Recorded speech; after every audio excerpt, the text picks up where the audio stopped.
You're listening to another Woodshop podcast, the okayest podcast of its type. Your hosts are Daniel Dunlap of Daniel Dunlap Woodworks, Peter Kapar of Petree's Workshop, and Braden Boakes of Littlebug Woodworking. You can find them as well as the podcast on your favorite social media channels.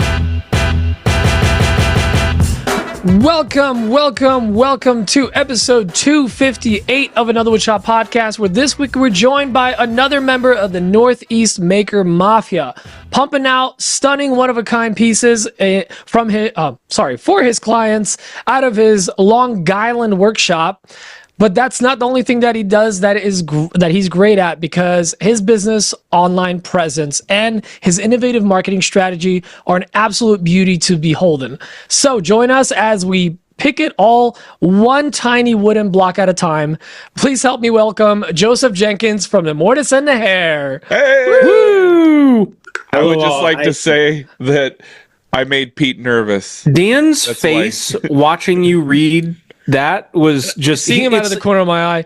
It was essentially like Dan just found out that I read these, and I don't know. I don't just come up with them. Like he doesn't just like say them out. No. Like I thought it come off the top of his head every week. Sometimes I freestyle these, and I just do my own thing. It's not a freestyle rap battle, Dan. He can practice. I feel like I've just been lied to this whole. Well, speaking of people that are getting lied to every week, Dan. Our patrons? Yeah. Ladies and gentlemen, buckle up, because I think we got 5 new patrons. It may only be 3 new patrons, but I'm going to read 5. Real quick, to look behind the curtain, just like Dan's exposing Pete, just in case anybody was wondering, Dan's going to read the patrons off a list too. So just be ready. Yes, I am. Yeah. And here we go. New patrons are Tim Barnes, and from the looks of things, Tim is from the UK. Whoa. So across the pond. We are international, boys. UK, that's like Australia, right? Something like that. Yeah. Is that where they got a weird Spice Girls accent. came from? Yes. Yeah. Yeah. Spice World. We also got Kevin Griffin, the accidental woodworker. Not the purposeful woodworker, the accidental one. Greg from G&M Design Co. and Doug Beer. Now, I believe I read off Greg and Doug's name the last time we recorded, but that was so long ago, I can't remember. Is it B-E-I? No, it's Beer. B-E. Beer. God bless you. Doug's a man, and his last name is Beer. Did you just assume his gender? I did. Well, I've never met a lady named Doug. You haven't been to Jersey. All right. Speaking of ladies named Doug, let's talk about our VIP patrons. And they are Tim Barnes from the UK. Whoa. Greg G of G&M Design Co. Scott Crabtree of Crabtree Creative. I don't know why I stuttered that. Why'd you read it like that? Stop judging me. Dominic, the Crafty Sloth. Sean Renshaw, Nick over at NSM Woodcraft, Chris Lamoureux of Homefront Woodworks, Duffy Woodcraft, that's Alex, Greg Bennett from Windy Acres Works, Greg D'Ambrosio over at GTD Woodworks, Damon from BWG Woodworking, Jeremy Clayball, from the window to the walnuts on Dan's truck. That is Alex Adams over at Type A Furniture. John Herbolsheimer of Living Laugh Woodworks. Nick Vreeland from Envy Woodshop. Jared LaPuma from LL Builds Woodworking. Tyler Booth from Temecula Yard Games. Henry Luton's over at Manfreda Wood. Justin Frazier from Frazier Canyon Woodworks. Sarah at Rosie's Woodshop. Hold on, I need to take a breath. El Jefe over at Maker's Way, Victor at Whim Designs. Happy birthday, Braden. Hope your day is almost as legendary as the group chat you're not in. That's Nick Brim over at Nick Brim Woodworking.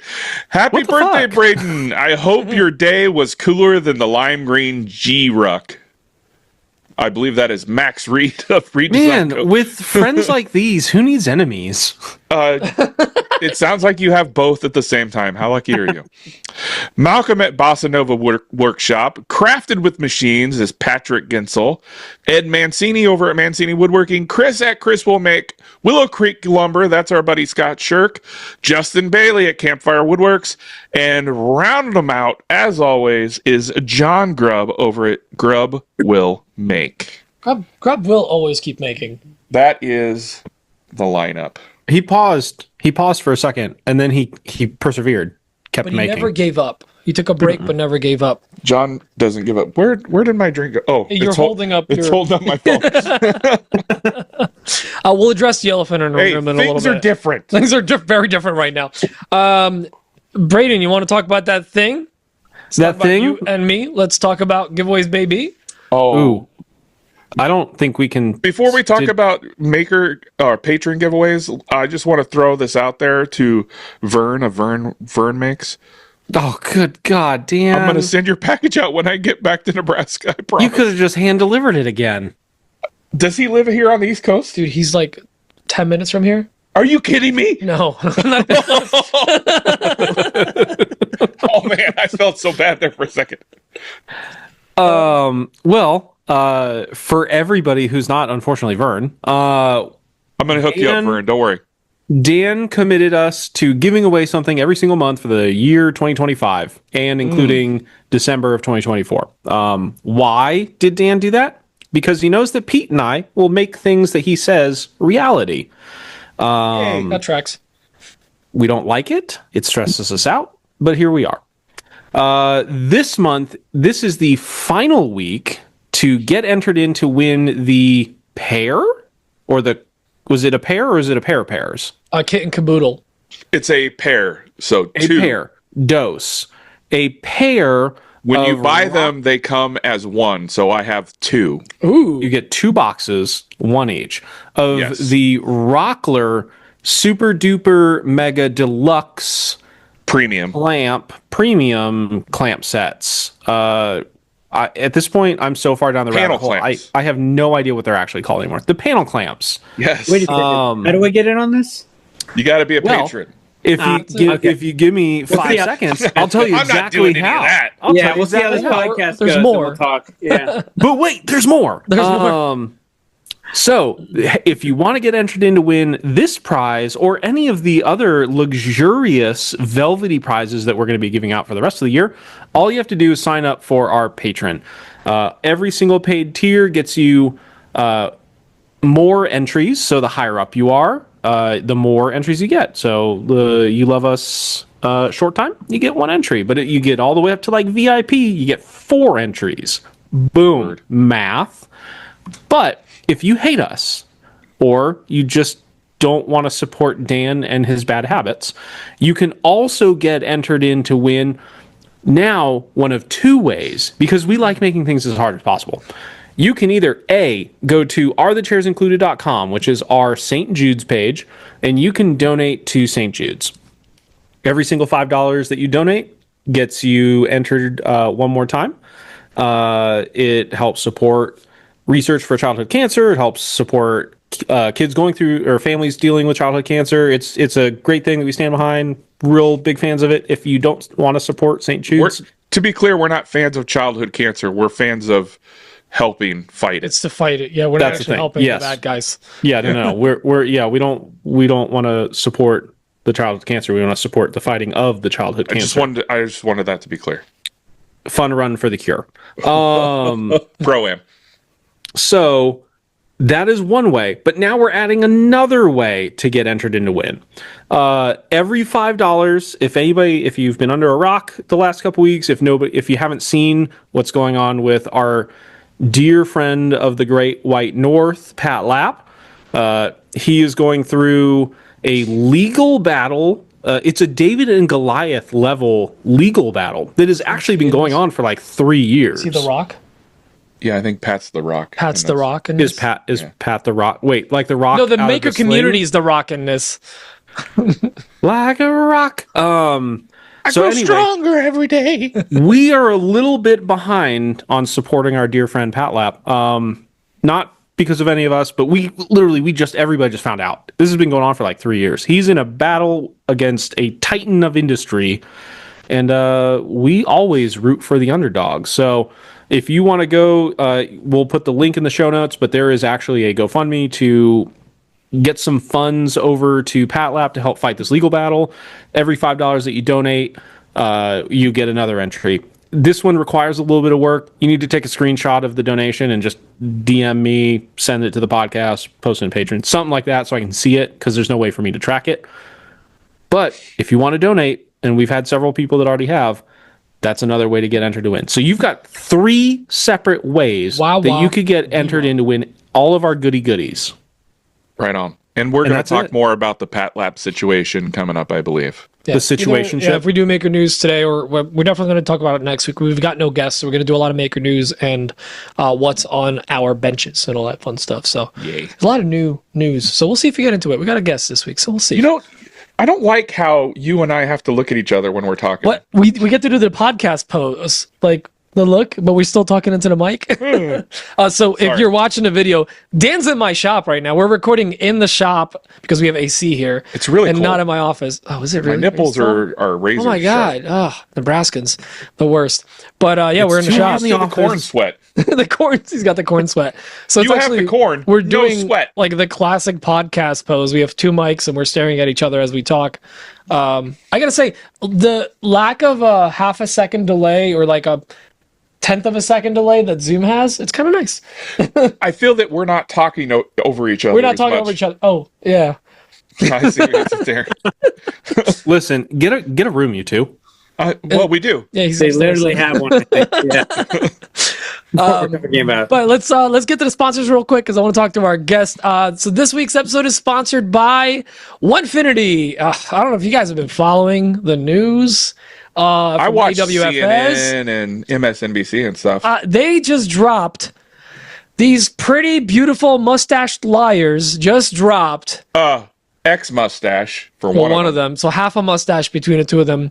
Braden, do you want to tell everyone what is behind door number 1?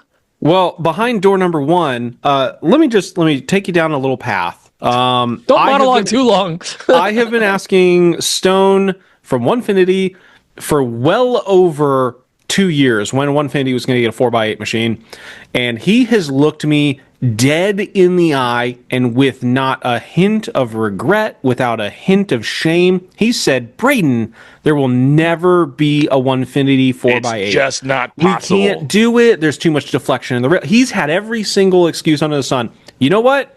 He's a dirty liar. Onefinity's got a 4x8 machine now through auto tiling. He was like, every time he talked to you, he just crossed his fingers behind his back. Or whatever it is. as- when you're I should have caught on to that because I'm always staring at his butt and his hand was right there. I just figured he was scratching his butt. But yeah, I they just released can't- a 4x8 machine, but it's essentially, if you're a 3D printing like a bed person, slinger. it's a bed slinger. The Yeah. printers that go back and forth. It's that, but subtractive manufacturing instead of additive. What? Subtractive is CNC because you cut away. Additive manufacturing. You remove the material instead of adding it. Additive- I was told there wouldn't be a math test. There's not. We already know.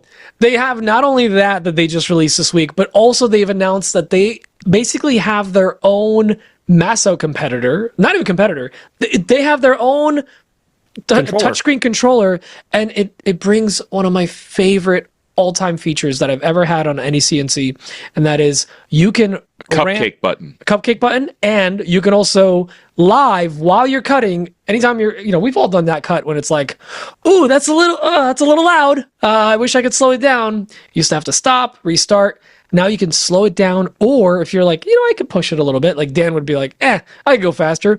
You can go up to 200% speed and feed, and you can go down 50%.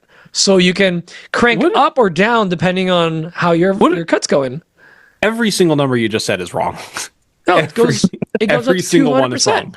No, you can go up Also, we're an cutting additional drug prices by 100%, 1,500%. and you can lower it by up to 100%. What? That's even more. There's a 100%. You can swing. go past 100%. You can slow it down on the Masso. On the red line, you can now speed it up. Yeah, that's the big thing. Yeah. Also, 25% off all. That's a different thing. Oh, sorry. But it's really cool. So they've got their basically in-house controller, and the cool thing about that is any changes that you guys know they listen to the community. So any changes that they make, they can just push it out like that month if they can program it fast enough. So if there's a glitch, if there's an issue, if there's hey, can you guys make this font bigger because it's hard to read or whatever? Boom, they can just do it like that. They don't have to submit it for testing, give it to another company, then they send it back for testing and all that stuff. So it's really dope. So definitely go check them out and use the code in the description. It's got a bunch of stuff in it, but basically you get a discount. It's our affiliate code for AWP. So for Onefinity from AWP. So. I want to point this out to future sponsors. Onefinity paid for a minute ad read. They just got like 7.5 minutes. Yeah. We're gonna bill them, but the checks always bounce. chances are you're gonna get more than you paid for, I guess. Yeah. we also talk a lot of trash against Stone, but he deserves it, and he knows he did. Because we don't he's do a that with filthy liar. everybody. Yes, I get it. So this other one is our other sponsors, WTB Woodworking. Bill Burkle, our one of our top tier patrons and lovely sponsor. His shop has got some big stuff happening. He's got several bays of like a big warehouse area. He just acquired another one, and that gives him room to bring in both Jet and Powermatic in-house. So as if he was not, already stacked with the highest quality brands around, he's getting even more in-house. And Joseph, you could probably relate. There's not a lot of like woodworking tool shops you can actually walk into and touch a tool, right? And I'm not talking about Home Depot. I'm talking about like real big woodworking tools like cast iron stuff. They have it in-house there, and it's in Huntingdon Valley, PA. It's worth checking out. They are also getting Maffel, or Maffel, as some people say. So, sorry. Oh, yeah, you Canadians. And if you're not familiar with the brand, it's another high-end woodworking brand that's just not as common in the U.S., but it's making its landfall here. And they are doing a live demo between 10 a.m. and 3 p.m. on August 19th. That's Tuesday. So you can go and get your hands on the tools, try them out, see if they're worth it, and see what you can invest in. They also are going to be having, this is super exciting, their 1-year anniversary since they opened up the shop. That is going to be happening on October 25th, 9 a.m. to 3 p.m. So come hang out. I'll be there. Keith's going to be there. The boys might fly in. We'll see. Yeah. Is that near Maker Camp? No, not even close. 2 hours south. So it's like 4 hours. Oh, like the date.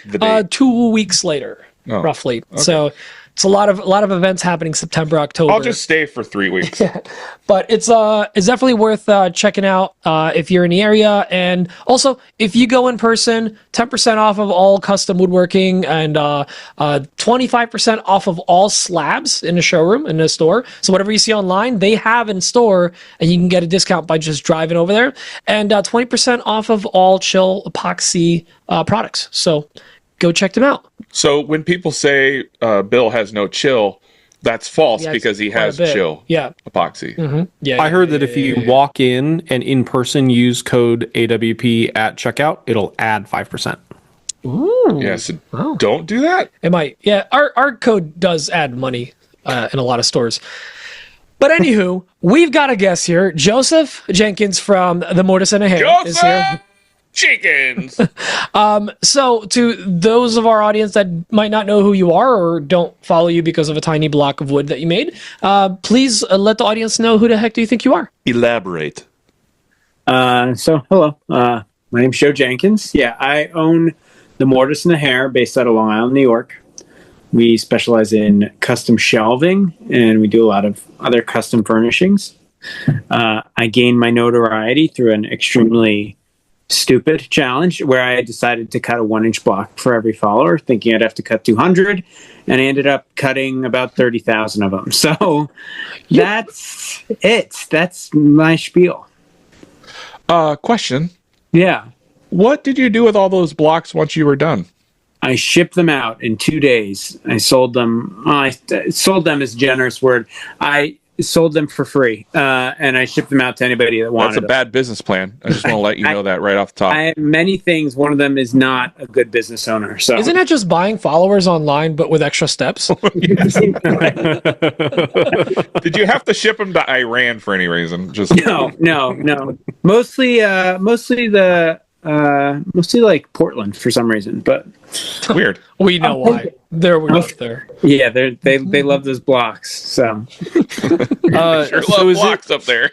is it too late to send the 3 blocks that I have in my shop that were originally meant to be sent to you by Malcolm from Bossa Nova Woodworks? Hold on. those. Time out. I was wondering where those Were you went. outsourcing blocks? I have them, Yeah, and I actually, lasered his face onto them. oh, Were did you outsourcing your block making? That I seems, was. That seems Actually, cheating. You know what? And I know this is an audio podcast, so me getting up and grabbing. Oh, it's fine. There's a video too. One's of Okay, viewers cool. are going to watch it. This is why you watch the YouTube video, people. Also, yeah, So you if can you're see the seeing blocks. YouTube.com/AWP. if you're seeing I the did video, outsource the thumbs block, up. and I saved some of them. Because they weren't as good a quality as yours. I get it. Okay, Yeah. hold on. So This is cow Aw. block. So Cow this block. is cow block. Yeah, this is from Woodchuck Custom Woodworks. I have a lot in block. here. Wood I'll make Shop it Custom quick. Woodworks? That's Yeah. a clever name. There's the bill with Ethan's block. nice. There's a block. It's got his face on it. A block from when my son was born. He doesn't have an Instagram, but this is kind of honorary. And then That's fair, I guess. a little Stonewall Woodcraft block. Okay. Very nice. Okay. I got a lot more in here, I'll be honest. But my pride and joy is I messaged Cam from Blacktail Studio every day for a month. It's a denim. Denim block. Denim. He It doesn't unfollowed look like me. 1 inch by 1 inch. I feel like It's a little small, I'll be honest. Not what I expected from the guy that charges $10,000 for every table, but yeah, he unfollowed me and I kept the block. So jokes on He him. unfollowed you. that's like we'll never have him on that just for that. Yeah. I did make a Gotcha. video. I never posted it. I got a block. Yeah. If it makes you feel better, the worst thing that Cam has ever done to you is he unfollowed you after sending you a block. The worst thing that ever happened was the first time I ever met Cam in person, like face to face. It's like a meeting a hero, like a superhero sort of thing. Right. Literally, the first words out of his mouth is a mom roast. He just obliterates, like just roasts my mom. Really? I've just never met heard him. this story. I want to hear this This story. tracks. Yeah. It was sure. that was my first time at Workbench. Was I Con. there? To be You fair, were. your mom is quite roastable. Yeah, Never but he met just his turned mom. around and I can't even remember what he said. I blacked out because I was just like, "This is happening." Oh, okay.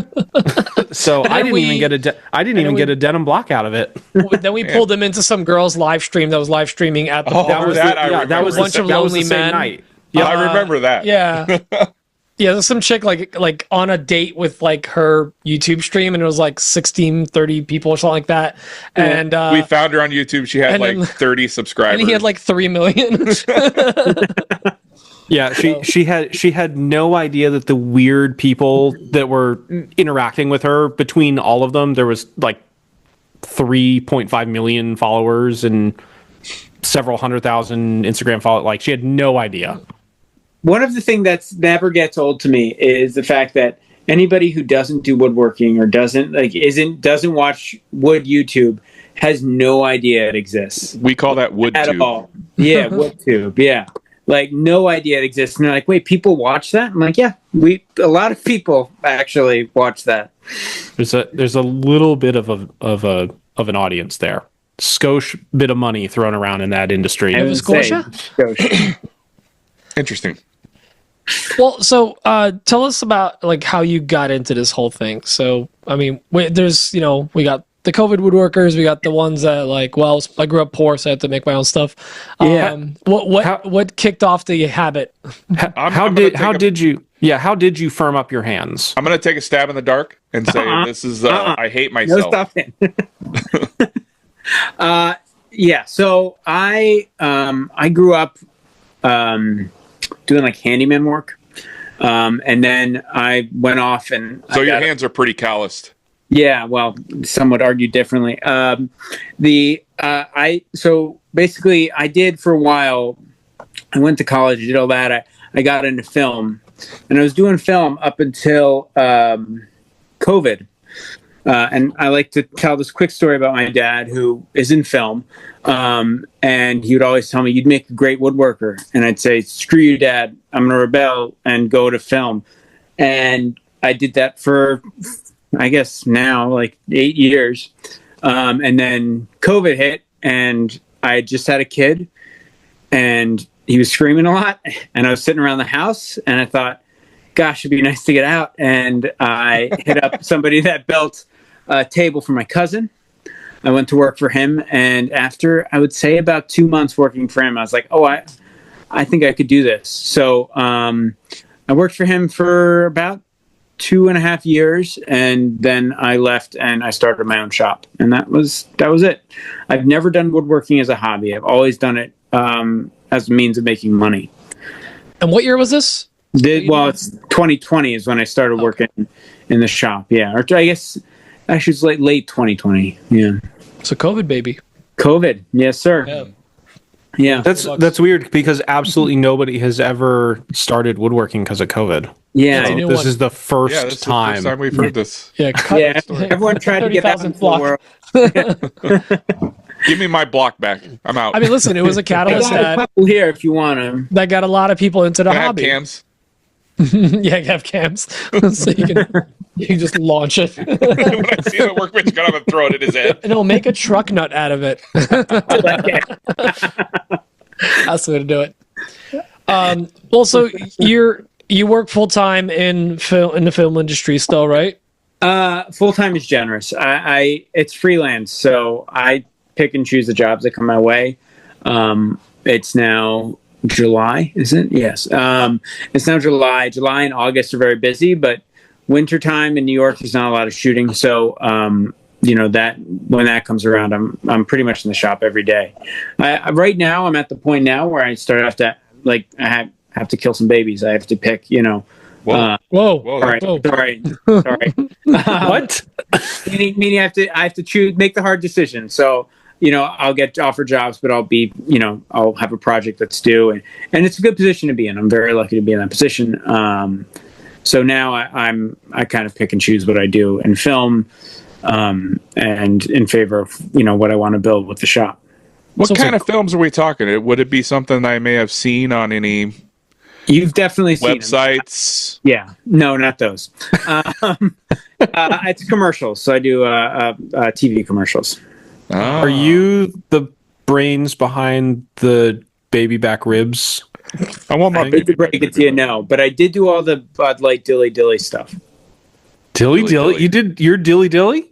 I'm not the Dilly Dilly, but I worked on many of them. Yes. Well, Dilly Dilly. Was that a Budweiser Bud Light commercial? Bud Light, yeah. Yeah, Dilly Dilly. Yeah. Huh. Bud Light back when they were cool. Huh. Although they're making a comeback now. Yeah, well, they're back. Yeah, they're back to being babies. So Yes. So I this don't essentially know is this. your full-time gig.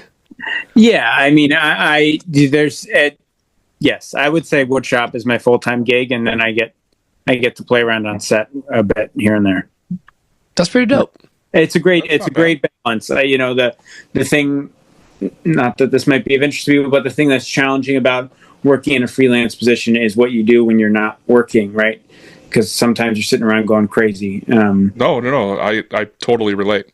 Yeah. So woodworking was it was a great, when I went to work at that shop, I was like, you can pay me nothing. I'll work for nothing, but I get to leave whenever I want, and I get to work on my own stuff in the evening. So I did that same exact thing with a local woodworker in 2018, 2019. Yeah. Did you? Yeah. It's great, right? I mean, it's such a great way to fill time because you don't go home and sit around and think about how such a loser for not working. And it affords you the ability to learn things too. Mm-hmm. So I was a full-time photographer. Okay. And then COVID hit. But before that, I didn't have a whole lot going on in the winter because I was doing mainly weddings. Oh yeah. And in Omaha, Nebraska, nobody gets married in the winter because it's awful. It's crazy. Yeah. So I hit up this local woodworker. It's July and August. Hit up this local woodworker and said, "Hey, I want to come work in your shop." And it was somebody that I do. We were kind of friends. I did some photos for his family. Not anymore. They're not. Not since the incident. That's what happens when you work together. So our deal was I would come work in his shop, and I could come and go as I please, and I just get a little commission on whatever I work on and whatever he sells. Yeah, it was a nice little deal. This is really eye-opening for me because I thought that Dan and I were friends, but it turns out I just work freelance for him. Braden, we got to have some hard talk. He's catching on. Oh no! Oh no! I don't get paid, and I just come and go as I please. Huh, I'm a freelancer. This is your career. So does the film work ever get in the way? Like if you have a commission or have some work? Oh heck yeah, it's getting in the way right now. Yeah. Yeah, you were 50 minutes late. Unacceptable. 48 and a half, but 40, yeah, 45. He was in the chat. And it yeah, in traffic. Yeah, it definitely does. And again, that's one of the things is now kind of somebody that I'm reaching with my businesses is when to turn down work in favor of commissions and stuff like that. For a long time, I was able to make it work. I'd give longer timelines to fulfill work. And then I would, do a couple shoot days and I would work on the project. But now it's the point where, stuff is starting to hurt because of it. So it's one of the challenges. I wish I could say I had an answer for it. I don't. But it's a good problem to have, it is a good problem to have. Yeah. I feel like, I hate sitting around. So, as long as I have somewhere to be, I'm happy. Damn, right on. Yeah. Well, let's talk. Do you have like a marketing background? No. Then, I think so. First of all, when you did the whole block challenge thing, I think there was a trend of doing the I'll do this for a follower challenge. Yeah. I totally stole it. Yeah. No, it wasn't that. But you took it like. How can I do it? Everyone was doing like push-ups or whatever, and you're like, I'm gonna cut blocks. Well, I think one person I saw on TikTok said, "I'll eat a slice of cheese for every follower." I remember that guy. And he got like 30,000 followers in a day. That was the best piece of content I ever saw. That guy had 30,000 slices. Because he was trying to keep up, he was struggling. Man. Because that's when like the collective community goes, "Oh, we're gonna wreck this guy." Yeah, we're gonna make sure he hates what he's doing as soon as we're done with them. Do you think that was the path that yours took? Oh, we're gonna screw this guy. Oh, for sure. I mean, that's because that's why I followed. Yeah, I'm gonna be honest. For sure. I knew that people would follow because they wanted to see me suffer, and that was, I guess in a suffrage is the way to get followers. Oh my gosh, yeah, 100%. It's the internet, lowest common denominator. So, I had the idea in January, I remember, and I told it to my wife. And my wife's like, "That's stupid." I'm like, I was gonna ask, did she think you're crazy? Oh yeah, for sure. I just opened my shop in January. The whole impetus behind it. I guess the podcast, so I'll talk a lot. But the whole this should have been part of the package you got. You can't say words that I don't understand. Okay. Impetus? 2 syllables or less. Sorry. Wow. Me want to get many people's. Yeah. Thank you. Yeah, you're welcome. Me make many friends. Why say lot word when few word do trick? Yeah. Brain's losing it. I opened up my shop in January, I guess, of 24 now. And I think I had 200 followers. I've been doing it for 2 years. And I was like, I really wanted to work with designers, but I didn't want to message designers and then them come to my page and say I had 200 followers. So it's I just have to come up with a way to, come up, just basically raise the number, And so I had the idea, and I told my wife, and I was like, that is the stupidest idea I've ever heard. We were expecting our 3rd child at the time. She's like, if you're cutting blocks in your shop while I'm in labor, it's going to be a divorce. And I said, that's fair. And I put it off for a while, and then I did it. And I think my day 2 was my best performing. I think I got 15,000 followers off of my day 2. So how long have you been divorced? It's been rough. The followers keep me company, and I actually took a break. So I sleep actually with my blocks. Exactly, it's rough. I actually for that I pre-filmed a bunch of stuff, and I was like very open about it that we were having a kid, and it worked out well. I mean, I wasn't cutting blocks for the week my wife gave. Well, I guess we had a kid, but the week after I was. So I mean, Did you say did you say you thought day 2 was your best day? Yeah, day 2 was like I was getting followers after that for like 3 months. Day 2, you gained 13 followers. That's a really good day, Braden. Stop. Day 2, Day what do you mean? I lost Day 7 4 was 125. Let's see. Let's see. I'll tell you. 1 second. Let me scroll down. I think, Braden, you're talking about like the timestamp of the video saying day 2, but like the video gained him that many. I'll tell you. I just have to scroll through 150 days, so stand by. Oh, no I problem. was gonna say, we got all night. I was going to say, I'm deep into yeah. it, and I Breaks, could be fine. coming in from the wrong context, but I'm just looking. It says day 2, 13 Look at followers. Braden questioning the man's content. Right. But, Wait, okay. well, no. scrolling. Okay, so day 2, he also got 433,000 So that- views on that yeah. reel. So that's what it is. That reel gave me. So that reel gave me 10,260 followers. My day 2 reel. Solid. Yeah. Oh, okay, fought got for it. that Not for years. not Back in in the day. the one. Not No, I would no. I know it's a little late, Joe, but you do know that there are places on the internet where you can go. Not that I would know. I've heard. But you can go buy followers. What? Get out of here. And they're cheap. Really? Well, to be Yeah, fair, I don't want to point how any many fingers. how many but- blocks do they cost to pop? You know, people are going to think that's actually true.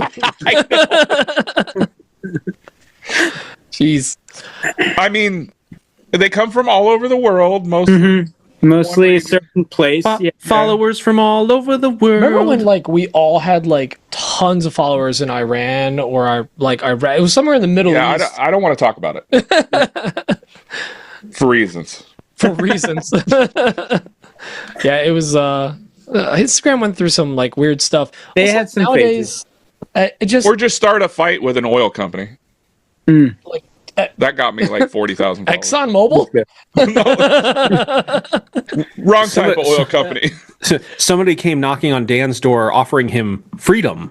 Have you guys seen the guy on Instagram, the Enron guy? Yes, the guy that bought Amazing. Enron. Like he has interns. I've seen them in the city, like handing out flyers. Like it is fantastic. Oh, it's great content. And from what I understand, he bought the Enron name for like $275 or something like that. Did it lapse, or was it just like did they never have it secured, or It probably just lapsed. I mean, what Enron fell like 20 years ago. it's crazy? I didn't know that. Oh my god, the art show. They have the art shows now. It's like so blown out of proportion. I love it so much. Wow. That's a great bit and super Yeah. cheap. Yeah, oh, yeah. Like, Didn't So- they like release the fusion cell at home or whatever? Yeah, at home nuclear reactor. Yeah, What's the egg. That was what it's called. Yeah, that's it. Joe? What's the average cost of like walnut per board foot where you're at? What are we talking? 8/4, 4/4. Like 4/4. Let's say 4/4, like $8.50, $9. Okay, so according to math, 1 inch yes. by 1 inch by 1 inch blocks, you can get 144 blocks in a board foot, and so for $8 of value, you have 144 blocks. So, however many followers you can buy for $8 costs 144 wooden blocks. Yeah, it was mostly scraps I stole when I was laid off from my wood shop. The job. Oh shit!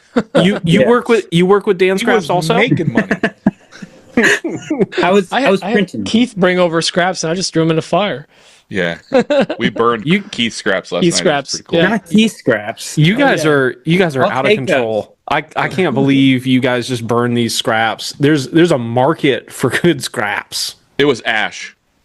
Dead Very nice ash. ash. But here's the thing: it was fully soft ash. It was sanded too. It's not like it was Smooth. offcuts from boards. Like it's Sanded ash. offcuts from fully milled up sanded boards. Sand So is it's smooth, like baby, it's like baby soft, premium Keith scraps. premium Oh, dad dude, ash. it's Keith Johnson scraps. I mean, like Pete, do I need to make a website and you can ship out Keith scraps? I'll- KJJohnsonscraps.com. Like just We could come up with What was something there? better.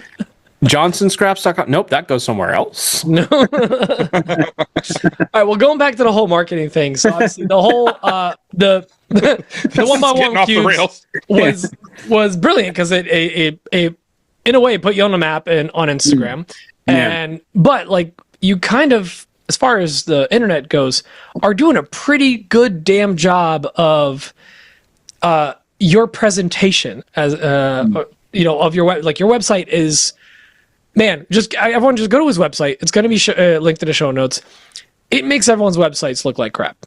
Like if your website was like a sandwich, it's one of the ones that has like parsley on top. Like it's got garnish. Yeah. That's what we were going for. It comes with like... That's what my sandwiches have been missing this whole time. It comes with waffle fries. But like the photos are beautiful. The material's curated. And I'm saying material. It's not just, here's my photos, my portfolio, about me. Like you have... It's pretty nice. Almost like articles, like there's stuff written on your website, which is great for SEO. There are words. There's words. There's your words. portfolio solid. Pictures. You got the journal. There's something called the trade program. I've never heard of it. That I don't think is generated by AI. And then something something you snuck in at the bottom where you have like the info and stuff. There's you have some install instructions, order process, colors, store policies, board foot calculator, little things that like just make your customer's life a little easier. Board foot calculator. That's sneaky. Who did you pay to do this? The secret is I don't sleep. Oh, there's that. Yeah. So I actually built the website myself.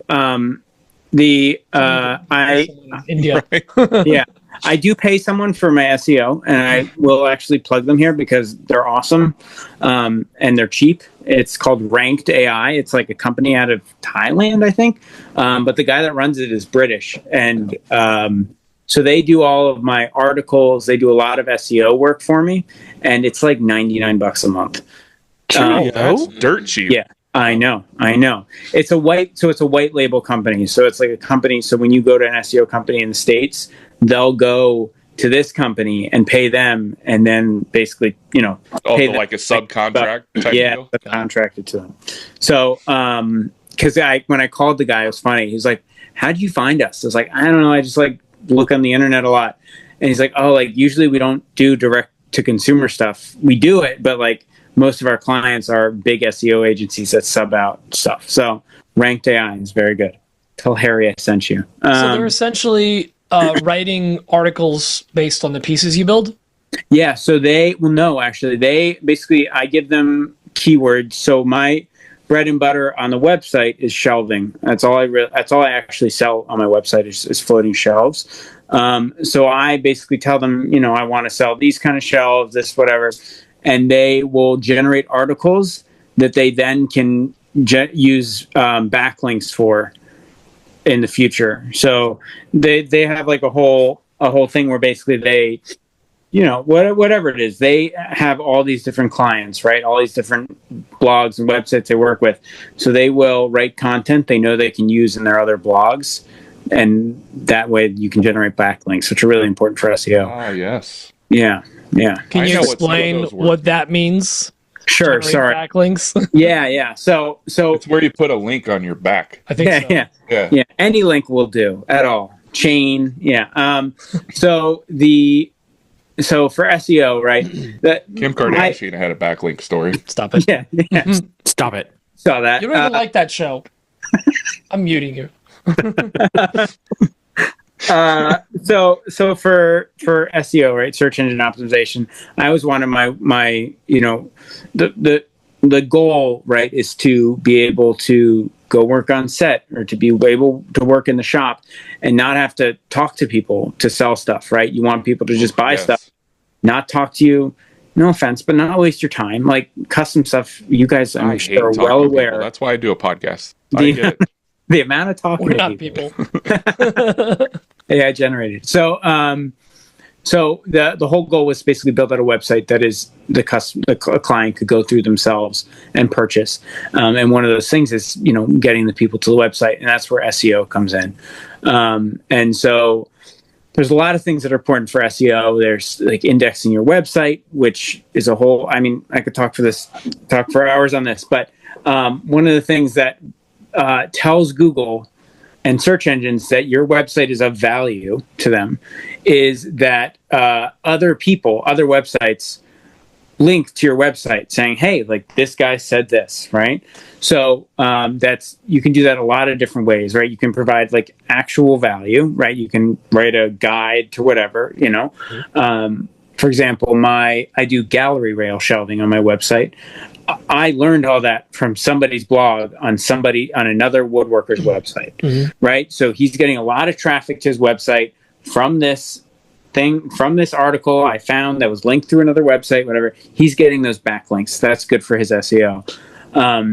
And dictating to Google that this person provides value, it's real, all that jazz. So that's what backlinks are, is essentially signaling to any search engine that you're a legitimate company, that you provide value, and that people, value your opinion.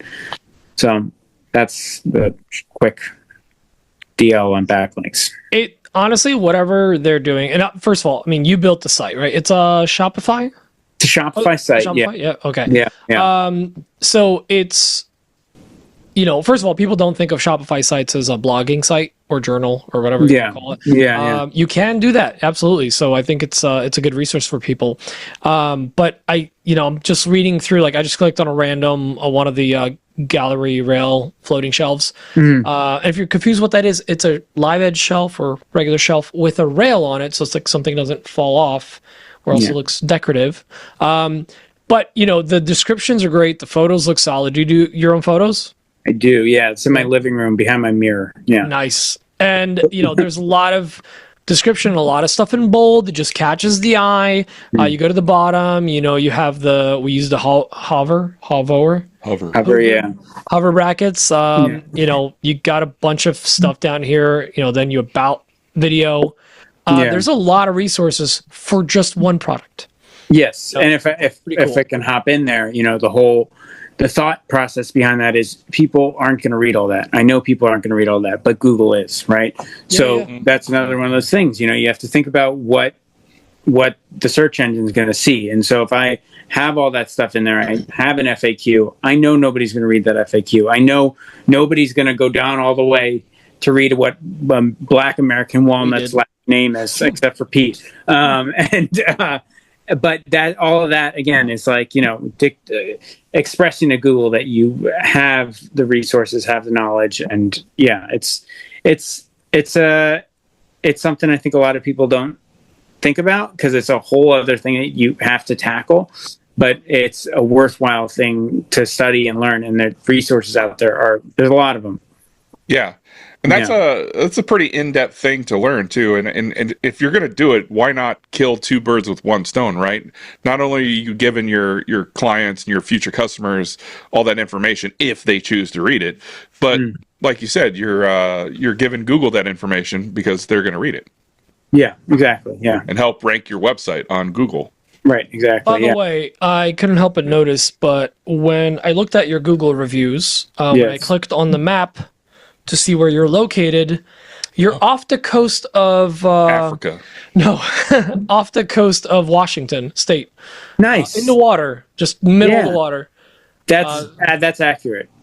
So it's okay. We're a recording studio in Omaha, Nebraska. Oh, nice. So I get also somewhere you couldn't possibly be. Yes. Nobody's in Omaha. That's a fake place. Yeah, I just checked it out. There's nobody here. Some lovely topography. Braden, I see what you did there. Okay. It's great. Yeah. I have to know, what is the trade program? What is this? That's just some sort of incentivization. I try to signal to designers that we're open to work because they're generally a pretty good resource. So that's just something I put up on the website. It gives a discount to people. It gives them like buy one, get one samples and priority fulfillment on their orders. It's just something I put up there. I maybe have like 15 trade program members. I don't make many sales through it, but it's, again, like, and I hate to beat the dead horse, but it's like another SEO thing, right? Like, if people in the trades are looking for stuff, they might put in woodworking with a trade program, whatever it is. You want to be considered for that. So it's an exhaustive term that's fairly common in the industry, because I've actually never heard it as a trade program. Yeah. Yeah, I mean, so a lot of like high-end furniture companies, even like not so high-end furniture companies, will offer something called a trade program, which is essentially just like special treatment because you know what you're talking about. And I did that because I think I got an advertise. I think Cereza, the table company. Does anyone else get ads for like other people's tables all the time, all day? No, I think it's because you live this stuff. It seems like you're really in depth on this stuff. We get a lot of just like TikTok trends and whatever. I was gonna say I've been getting them recently, but I've also spent the last couple months like deep diving into designer stuff. So I've been getting a lot of will you promote our makeup brand emails. I'd love to see that search history. Braden, correct me if I'm wrong, but I believe Omaha Furniture Company, whoever that guy was, he's either doing or will be doing all that soon, right? Yes. Yeah. Whoever is behind Omaha Furniture Co. is a chuckle-headed moron. Whatever duo of it's technically furniture makers. Technically it's a pair of chuckle-headed morons. A conglomerate. Is this some sort of inside joke I should know about? Well, you are inside the joke, so this is it because it's your company. Oh, right. It's you. Dan, remember that thing, that business, that other business? Is that the thing that I signed my name started on? with Braden? Oh my god! Business implies sales. Technically, this is an online gallery experience at this point. It's just a front. That's all. It's a catfish. It's a money laundering. It's one more level to where I can launder Dan's lumber through. Like this is my car wash, and then my regular business is like the funeral home. Like when you wash wood, is it called lumbery? With a B? I hate this. We're moving on from this. Yes, okay. Joe. Yes, I've seen table ads and stuff like that. Yeah. I'll be honest. I think the saying is imitation is the most sincere form of flattery. Mm-hmm. The second part to flatter you. The second part to that, I'm sorry, I'm going to do this, but I'm obsessed with sayings that people say the first part of and forget the second part. When in Rome. The customer's always right. Customer always right, except it matters. The customer's always right, but only in matters of taste. Yes. Yep. Yes.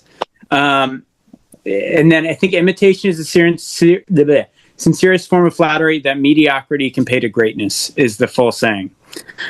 So that's talking myself down. But a lot of stuff that I've added to the website and a lot of stuff that I do is stuff that I've seen other people who are making a living at doing. So, I have a family, I have kids.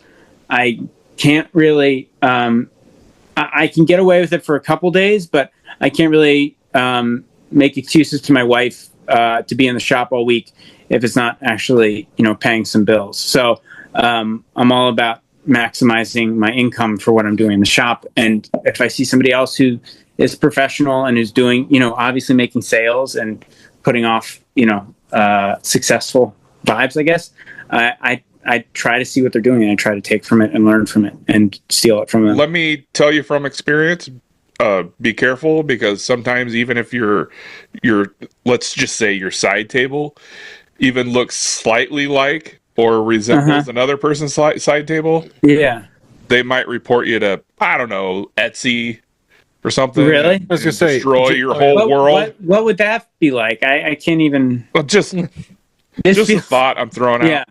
Yeah. Even though the tables didn't look identical, just the concept. Well, he's screwed. It's just he's selling the tables shelves. They're just pieces. They're like boards. After the other tables were, Yeah. Okay. I'll keep an eye out for that. Okay. You should probably keep an eye out for that too, I think. Yeah, I will. Yeah. Really get ahead of it, Dan. We should get you ahead of that. You should start reporting people. Just get ahead of it. Yeah. No, I wouldn't do that. I wouldn't destroy somebody's livelihood just because I'm a twat. There's some people. Yeah, I was gonna say. I can think of one. Well, maybe. I'm thinking of like one or two or 3 or 4. Oh, come on. That's not that maybe many. It's mainly 5. just one. All right. Well, should we jump into some other stuff? You guys have any other Let's questions? do it. Yeah. Well, let's do yeah. it. So I did want to know. So like, how do you connect with designers? Selfishly, I want to know this because First of obviously all, I'm not going to build blocks again. Been there, Yeah. done that.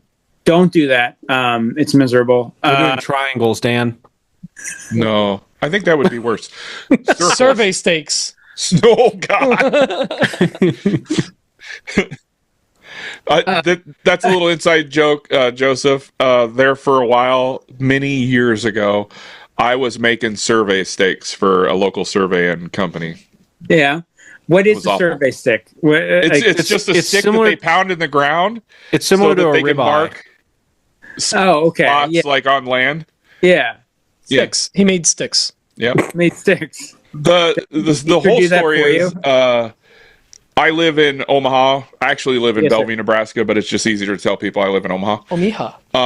But Bellevue got a massive flood, and the one company in Bellevue that supplied survey stakes to all the survey companies in town, it got flooded out, so they couldn't do any work. So all these survey companies were scrambling, and somebody gave my name to one of the survey companies. So I started making survey sticks for this one company, and then like it ballooned, and I was like doing survey sticks 16 hours a day. It No was way. awful. That sounds like a business opportunity. You got no It followers. was a good business opportunity. I could have made a lot of money at it, but Yeah. it sucked.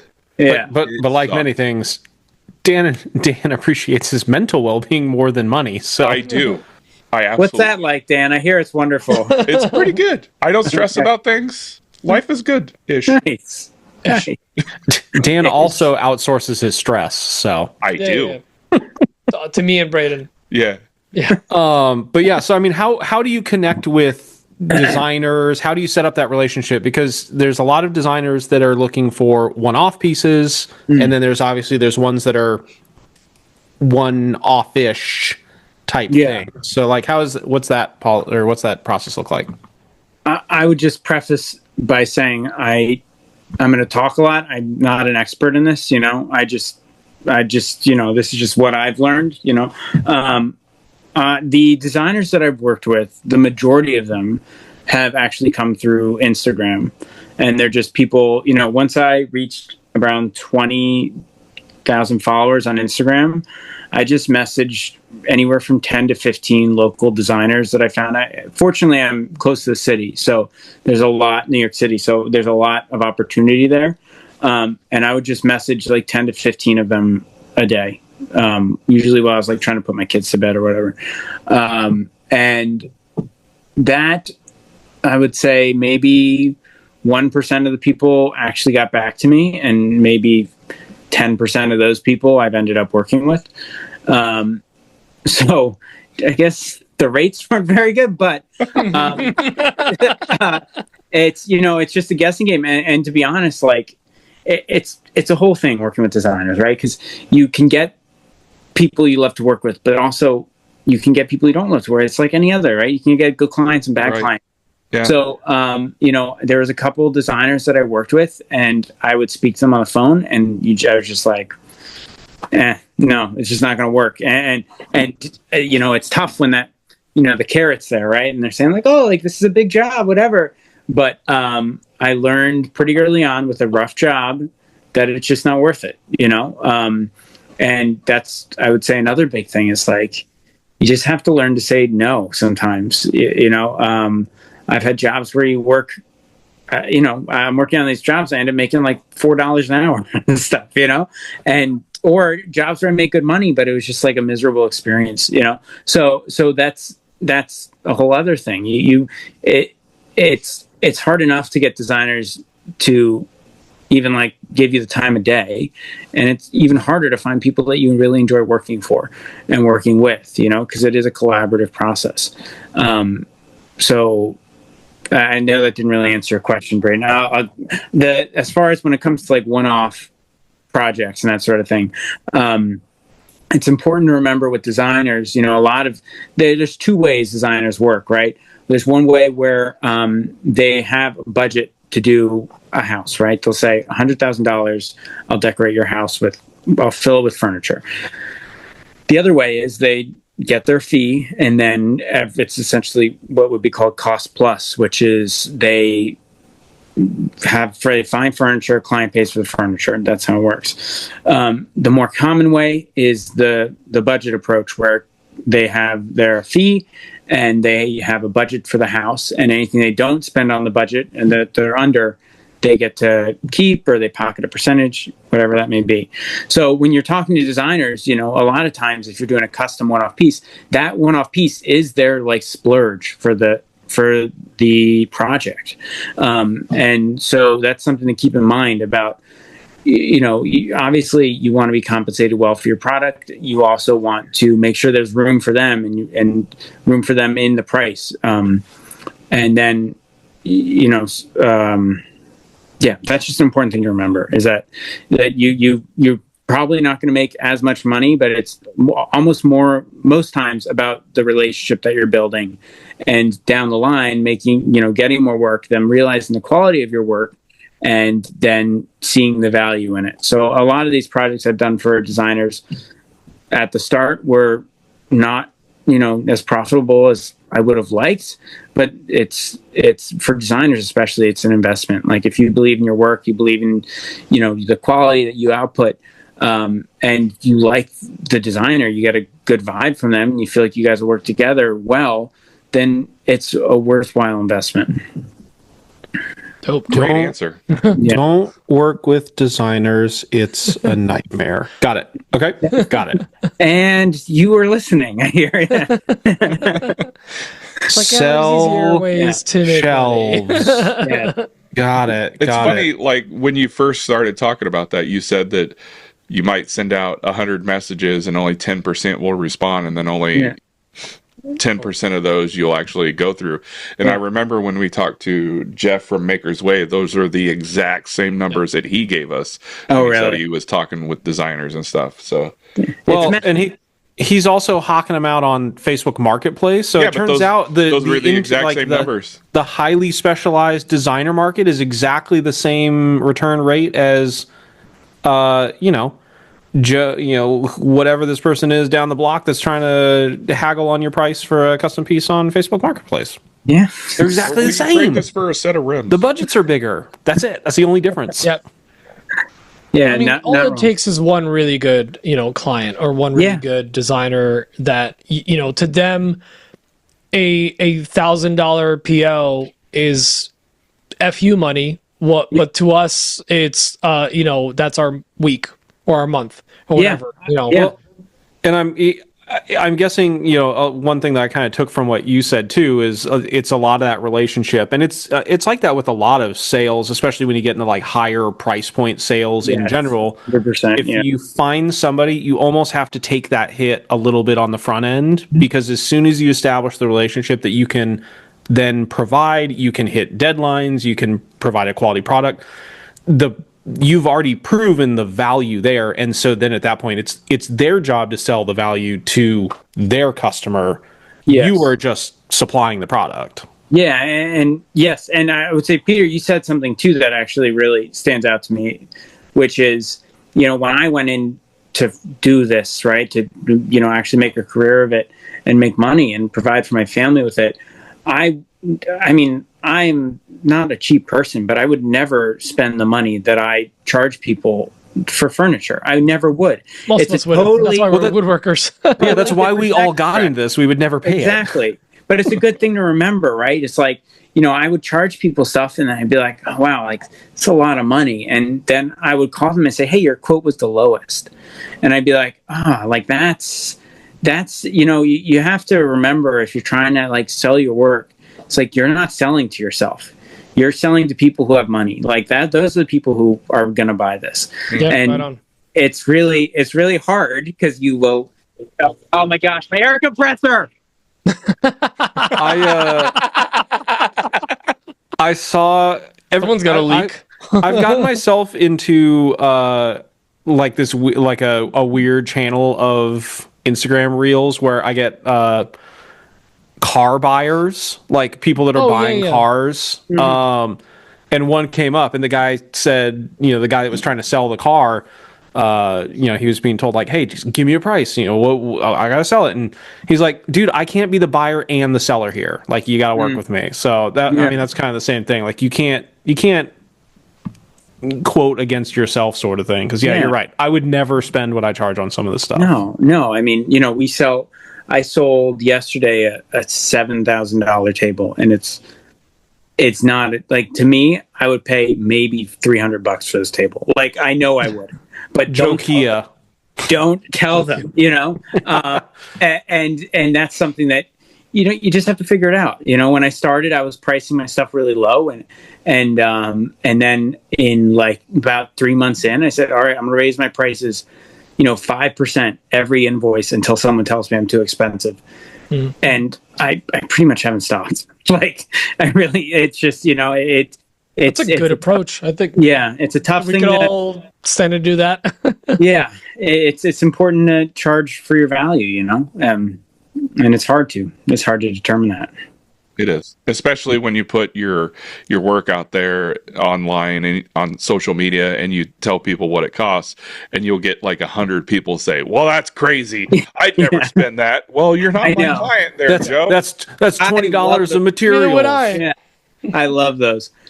I love reading Cam from Cam's Blacktail Studios things, because everyone's like, 15,000 for tables. You're out of your damn mind. It's like, it cracks me up, because those aren't the people who buy the tables anyway. Right? They were never going to buy a table from him, so it's not like you lost it. You couldn't afford to be my customer, so yeah, exactly. And you know what? Do you guys follow Fernway Woodworking? I think so. Rings I a bell. do. You gotta follow Fernway. He's incredible. Chairmaker Justin from actually, I think he's up by Portland. But he said something the other day that was really, he was bang on, because his chairs are $3,000-$4,000 a piece, and they look like they're $3,000-$4,000 worth. But he said, we're not selling like toilet paper. Like, this is something that you don't need. Like, nobody's telling you need this. Like, this is a luxury item. This is like a piece of art more than anything else. So the value is subjective. a lot of people talk about like getting older furniture as well, and how it's, this is, you can pass this down generationally. That's the type of furniture that a lot of us are making. Yeah. So you kind of got to keep that in mind too. Yeah. I mean, you can't make the type of furniture that, is sold at IKEA because it's too cheap. It's not possible. Yeah. Yeah. You can't compete against Walmart. You can't compete against manufacturers like that. So, well, not with that attitude. Pete can. But there's not as many people in the high end market. So you just have to find the right fit. Yeah. I mean, that's a good point. Yeah. And if you sell someone, a table that you wanted to sell for $4,000 for $1,000, they're going to, it's not like it's going to help you. They're going to tell all their friends they got that table for $1,000. Yeah. Now you sell $1,000 tables. Now you sell $1,000 tables. I forget who it was, but something I tell people a lot is, and someone told this to me, and I forget who told it to me. Maybe because it's late. But if you make a table and you sell it for $20,000, that's a $20,000 table. It doesn't matter if it's made of MDF, and within reason, of course. But as like in a way, like the stuff we make is artistic and subjective, and so you assign the price to it. Yep. And it's different, right? If you're in the online market, like obviously, like I sell floating shelves online. There's competitors and there's baseline prices, and you have to like stay within reason. But I mean, I know a lot of people in this community who make beautiful furniture that really is invaluable if you look at it. Like, it's a certain amount of hours, but it's like these people's lives that are put into these pieces of furniture, and it's beautiful. I mean, most of us only get to see them over on YouTube, but that stuff is invaluable. Like the price on it is just what's assigned to it. Yep. Functional art. Yeah. There's a lot of art budget there. Functional art. Yeah, truly. Yes, I like my tables to be tax write-offs. I mean, same thing. I mean, this doesn't just go for tables. I mean, shoot, how many times have you sold a cutting board to someone that you know, and they're like, "Oh, I could never cut on it." Like, Yeah. Hang it on the wall then. it's like getting tires for your truck and never driving on them. Yeah. Yeah. It's better used. Dan wants new tires for his truck. It's better than it's like putting truck nuts on your truck and never using them. That's right. You but gotta solid nut 'em walnut. around. Yeah, solid walnut Lacquered truck walnut nuts. Truck nuts. Yeah. Solid walnut truck nuts. I'm not looking for the regular backwoods hillbilly. I'm looking for the black backwoods hillbilly with an artistic taste. Not everybody can afford my truck nuts. You should go visit Appalachia. Solid walnut with a black river of epoxy running through them. I'm still upset Baby that you Black finished River. them with lacquer. Listen, That was it was a Paul Brady's time fault. thing, and honestly, it's a joke. I didn't think he was going to leave them on there. Why wouldn't he? They're gorgeous. Hey, when I was a learned that bit. my wife hated them, I was like, well, they're staying on there. I all the way to didn't New know Jersey. that Kayla was going to hate them just the right amount for you to keep that going. I thought they were going to be off. Do better. I'm sorry. Anybody that decides to purchase truck Are we going to walnuts, sell those now? Or are we going to? It should. you can we go should- ahead and check out truckwalnuts.com. Well, they're just 3 by 3 inch blocks. Well, they're 4x4. Are they? Oh, I don't know. They look Wow, small in those my are nice. hands. They're girthy. Let's just say call they're them girthy. 3.5 by 1 inch 3.5. box, so that's impressive to They're me. cute. Yeah, and they have their logo and everything. So, I did laser engrave Dan's logo. Yeah, for personalization. I will say though, Corporate branding. he also has a 3D printed Chevy emblem that he puts in his truck's butthole. The Trailer hitch. The trailer hitch. Yeah, whatever you guys call it. Yeah. But here's the The thing. truck butthole now. Edges on the Chevy logo are like razor point sharp. Yeah. Don't get near And it. like It's like Ben Hur. you ever like right? It's accidentally yeah. like walk Yeah. into it or something? You're loading something into the truck and your knee just goes into I'm it. totally going to get sued one of these days. Rough. You son of a bitch. Give it a nice round over. This is totally anecdotal, but the guy who invented truck nuts, his story is crazy. He ended up starting his own cult. He made so much money. He started his own cult. It's like worth the deep dive. Are you telling me truck nuts are probably trademarked or copyrighted? And I'm Oh, gonna it get is sued? 100% trademark Well, copyrighted, and you're getting, only certain vein patterns Fantastic. are. yeah. Mine don't have any veins, so Well, it has an epoxy vein, I think, doesn't it? No, yet. they're not. No, I haven't the done ne- the epoxy next- ones. Okay. the next iteration will. Yeah. Yeah. Blacktail truck nuts. Dan's a big fan of veins. Dan Circumcised eats Snickers bars upside down.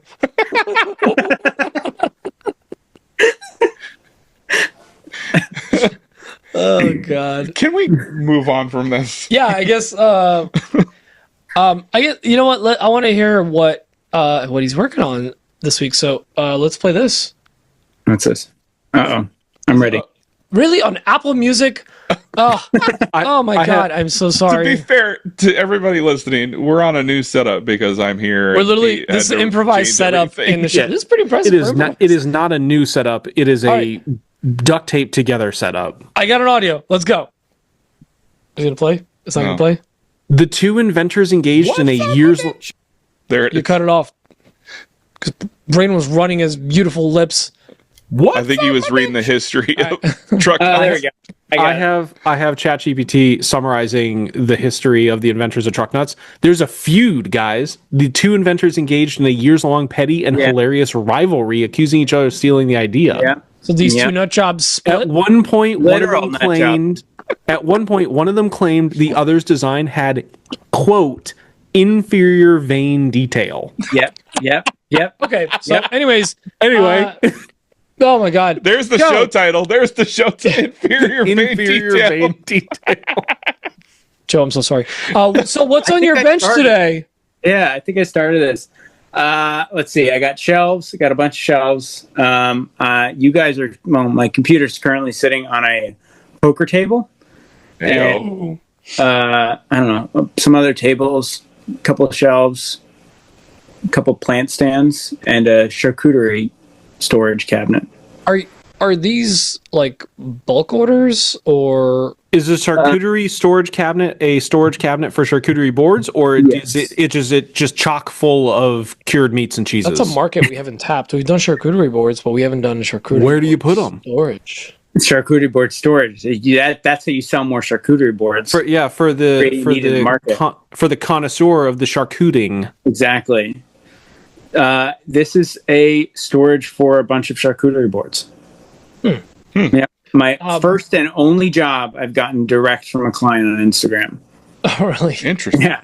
Do they just have no cabinets in their kitchen? Because like everybody's got that narrow cabinet that you just put the. This is someone, and I really hope she doesn't listen to this. This is someone that is obsessed with charcuterie boards. She sent me a picture of them. They're all labeled with their dimensions. It's intense, dude. I didn't Right. Back in my day, we didn't have autism. But don't touch those plates. They're special plates. Don't touch those miniatures. They're special miniatures. We've seen the same TikToks.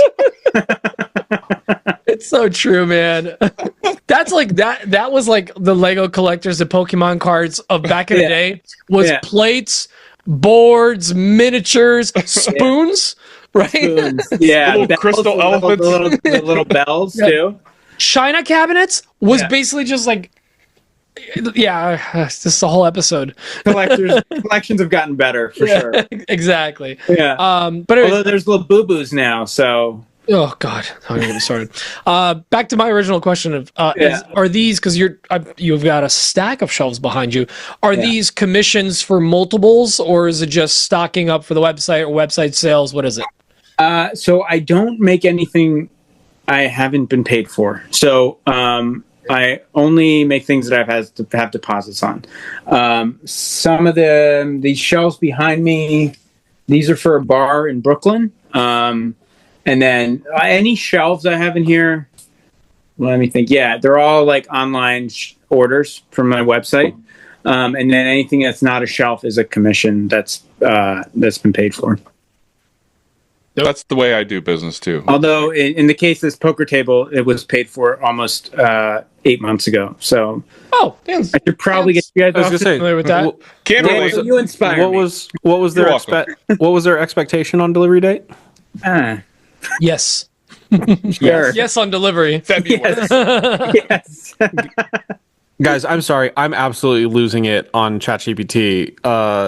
Oh, stop looking truck up nuts, veins. right? The truck nuts thing is, I just told it I need fantastic, more. right? I told it I need more info, and one of the headers is the feud : a nutsack Cold War. Yeah. The sackening. Yeah. You know. Anyway, here's I'm gonna the thing. minimize that. Once the war got cold, it got shorter too. More compact, really. The war kind of retracted back into. God, I thought we might have one episode where we were just vulgar children. I'm sorry. It's a male guest this time. I started it. That's true. Yeah, you did. I had no idea that there was so much drama. Oh, yeah. I can't wait to watch the straight to DVD TV show. So I'm gonna plug something else here, but The Dollop is like one of my favorite podcasts of all time. It's What the these fuck? It's these two Come comedians. on, to our face right now. I'm sorry. It goes The Dollop, Joe Rogan, and then what's the other one? Oh, there's more in front of us. Oh, right. Okay. Yeah. There's other ones. The dead air of just the city. Yeah. Yeah. Nevada Night Sounds podcast. Yeah. I'm gonna look up and see if that's a thing, because Hyper-specific. that sounds actually pretty good. But they do like reading. That's two comedians, and they'll read like some story from history, and they'll riff on it. And that's where I heard about the truck nut story, which is it's bonkers. Dude. You know, if you dip them in glitter, I'll tell you the story later. It's pretty nuts. I hated that. Brayden missed it. He's reading about veins still. No, Yeah. I heard it. Brandon's heard it. so deep in on truck nuts veins. He's on Nut Talk. Another No. nut, another nut podcast. In in the interest of being respectful to our guest, I had to physically minimize the tab. Like I have no more active research. I can't have access to it. I'll revisit it later. Don't lie to us. It's just running a deep research program right now. I told it you have 30 minutes. Give me everything. I want names. Jeez. Anything else? Any big projects coming up? Tables. You got your handful already. Yeah. I also have 3 children, and I work. Flex, but okay. So yeah, I don't know. I have a couple projects coming up, but nothing crazy. Nope. Braden, what's on your bench, bud? Well, I'm going to keep it tight because I'm really interested in what your last week was like, and I want to give you all the time for it. But I am currently working on. I just got an order from a corporate client that I did a sample for back in like February, and it didn't like we were going, and then like it just kind of like fell off, and it was one of those ones where I thought, oh, okay, well, they're happy with it, but they don't need anything, and I'll never hear from them again. Fast forward to today, I just got an order for 7 more of the thing that I sent the sample for. So now I've got to figure out how to ship that, ironically, to where you guys are in Jersey. Interesting. Yeah. And it's going to be big enough that will be problematic. So I'll figure that out. But I've got that. And then I also have been gluing up end grain cutting boards and half-sized end grain cutting boards for inlays. I've always really, really loved inlay cutting boards or inlay whatevers. And now that I have the settings like dialed in, and by that I mean Vectric version 12, VCarve Pro 12 will let me just push one button and it'll do it for me. Slacker. I'm all about it. Like I'm inlaying all for it. Everything. Hell yeah. And so I went yesterday because I've just been dealing with a deep, deep depression because I have no Dan in my life right now. You'll be fine. I'm right here, buddy. As far as I know, you could be AI. I don't know. I can't touch you. I can't. I will remember. Anyway, went and picked up a couple slabs from Omaha Wood Co. Yesterday, and Megan was real excited about the inlay ideas that I had, so she was recommending some other stuff. So I'm actually going to work with apple wood, which I've never worked with before. Ooh. I went in looking for Save cherry, the and straps, she's like, use them in your grill. okay. I went in looking for cherry, and she didn't have any, but she's like, have you seen applewood? I'm like, it's a fruit. Sounds good. Is it red? That's what I need. I just need the redness. It turns out it's a granny apple tree, so I don't know how it makes a difference. It's a little greener, but actually I think it is a crab apple tree. I have no idea. Clearly, I'm Did it educated. look at you like it was pissed? Because it was crabby? It's got some warp to it. It was definitely, because when I told her I need ugly slabs that are thick because I'm going to be ripping them all up anyway. Like, I don't want curl. I don't want anything like that because I just want to see the end grain. She's like, I got a stack for you. And these all dried, kind of weird. Basically like what we did with the white oak, but smaller. And so she said, yeah, you should try this. And I said, okay. And that's what I'm doing.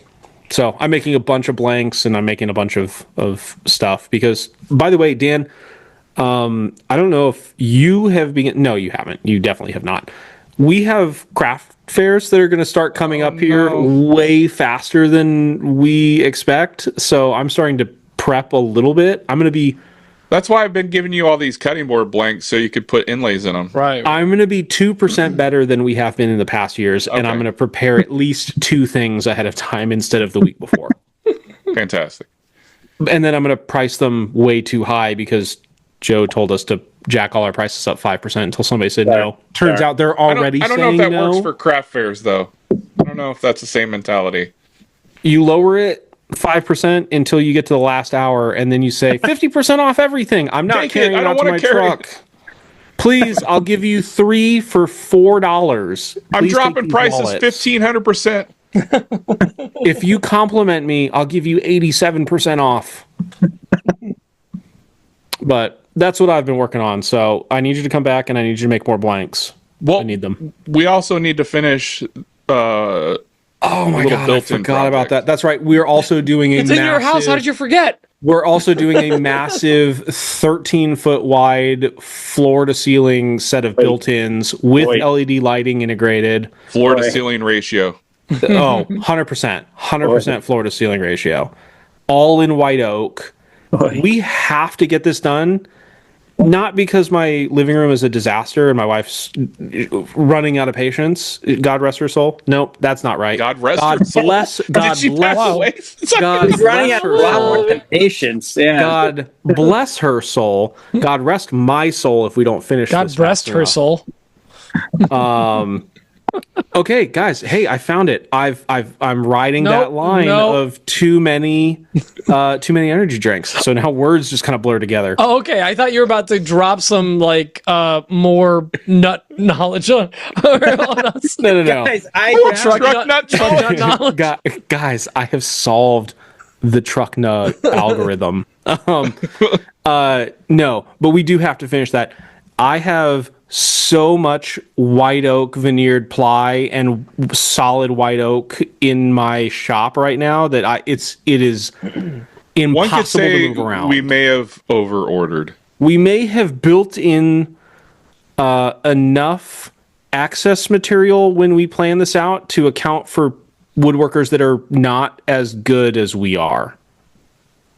We're so good, we're not even using the waste. Or you're That's so it. bad you miscalculated. I don't not following this. I like the first one. ChatGPT did all of the math for this project. So that's what we're doing. Sounds like you're about to have some really nice white oak cabinets in your shop. Oh, I'm gonna make spoil boards for my CNC out of white oak again. Don't flatten it. That's terrible. Dan, what's on your bench? I have I could no drive over idea. to your place and I could look. I know you've probably haven't- forgotten Caught it. up on orders. I am caught up on orders, actually. Yes. No, you because- were caught up on orders. No, I'm 100% caught up on orders. I don't have anything that needs to go out until August 1st, so I'm good. Dan, when do you get back to town? July 30th, 1st. I fully expect it to be August 2nd. My wife has informed me we can be no later than July 31st, so I don't know. I think we may have to drive straight 22 hours or whatever it is from here. I don't know. So in case you haven't figured it out by now, I'm in Pete's shop. My family and I are possibly insane. This all stemmed from my daughter wanted to go to a concert at Madison Square Garden. My daughter is a big concert fan goer, and one of her favorite artists is doing a concert at Madison Square Garden this Monday. Vanilla which Ice? would be Queen Latifah's performing? my daughter. Calm down. Queen Latifah, sorry.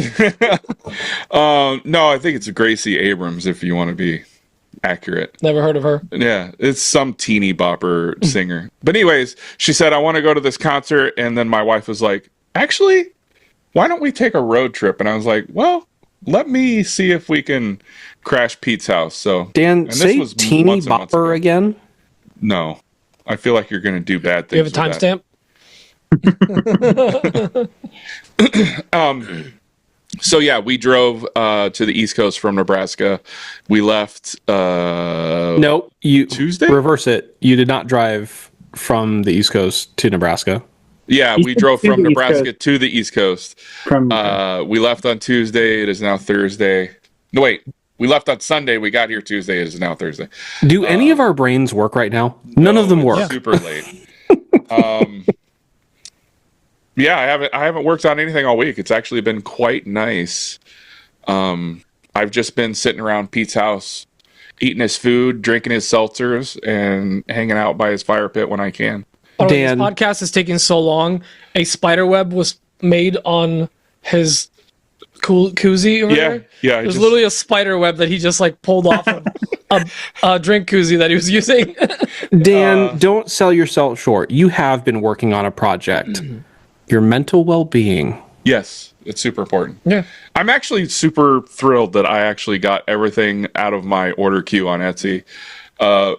It has reflected positively in my Etsy orders, which is nice.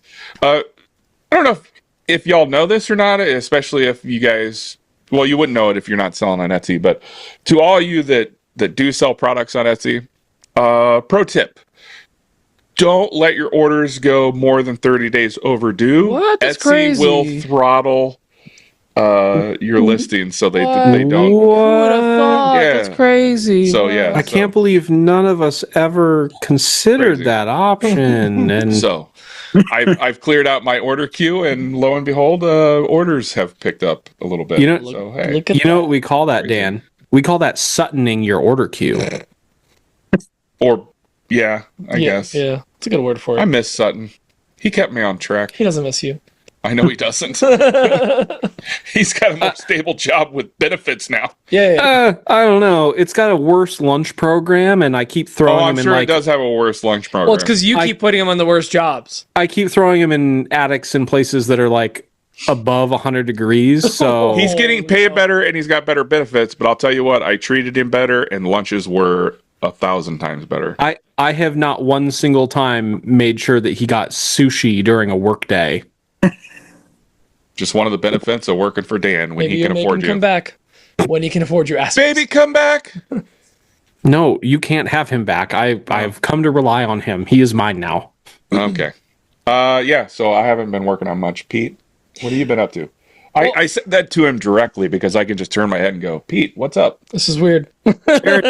Charity work, it sounds like. Well, I've just been over the last 2 weeks been prepping for one of my favorite events of all time. It was Christmas in July 2 days ago, 3 days ago now, or no, today. Sorry, I'm getting my dates all wrong. It is officially Christmas. It's past midnight here, so it is Christmas in July. Happy whatever. To those who celebrate? Happy Kwanzaa in July. I celebrate privately. But yeah, no, it's silly, but I just celebrated. I wish I had a tree up. I just didn't get around to doing it because I've been busy. But funny enough, we went to a bar in Austin, and they were all like decked out in Christmas gear and stuff. And actually, a couple of weeks ago, I took out Patrick to a bar here in town, and they were decked out in Christmas stuff and playing Christmas music. So it's a thing, guys. Keep it coming. Which brings me to my main point. Guys, Christmas is in less than 6 months. Please start prepping for all your Christmas needs. That means now, Peter, when you're listening to this later, because we're all guilty of making our holiday stuff in October and then panic making and then being in a shop through Maybe the we coldest should have months. a holiday prep episode next week. Yeah, Just us. no, maybe a week after that. Okay. Yeah. We'll ease All into it. Also, What's the rush? Christmas is in 6 months. That's what I'm saying, it's Joe. right on the corner. We got time. Also, I am super excited. Someone celebrated another trip around this planet, or the sun on this planet. I love this guy. He's one of my favorites. I wouldn't be where I am today without him. I really just want to give him a huge shout out. Keith Johnson turned 50 last Tuesday.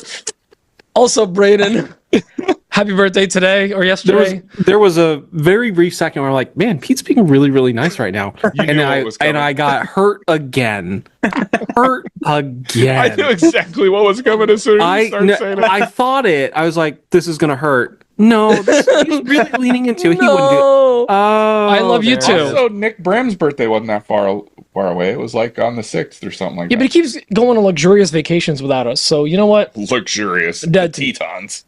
That's pretty nice. I mean, the views were. Yeah. I was trying to play it down because I feel bad about it. Play down, so I'm not as sad. So aside from that, I spent all of last week in Austin at the Austin School of Furniture, hanging out with Austin Waldo, There's so the many owner Austins. of the Austin School of Furniture based in Austin, Texas. We were doing the the wood bending class, so bent lamination class with Laura. I blanked on the last name. Wood bending, is that like the kid in The Matrix with the spoon? Exactly. No, it's so like Dan gets it. Angelina. It's like Angelina Jolie in Wanted. Oh, where you Ooh. do that with your gun and you That's put the bullet around the guy's head and Yeah, you make whip, him pee his pants? you whip a 2x4 around somebody. Yeah. It took like several tries. So by the way, Do you die at the end too? Is that how it works or no?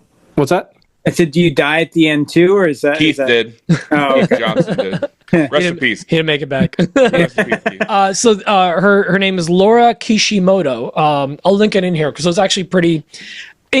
It's rare that I consume content or a video or go to a class where I genuinely walk away and I'm like, completely new skill unlocked, like something I had no idea how to do before. Had a like an inkling, like, oh, that's how they do it, that's easy, whatever.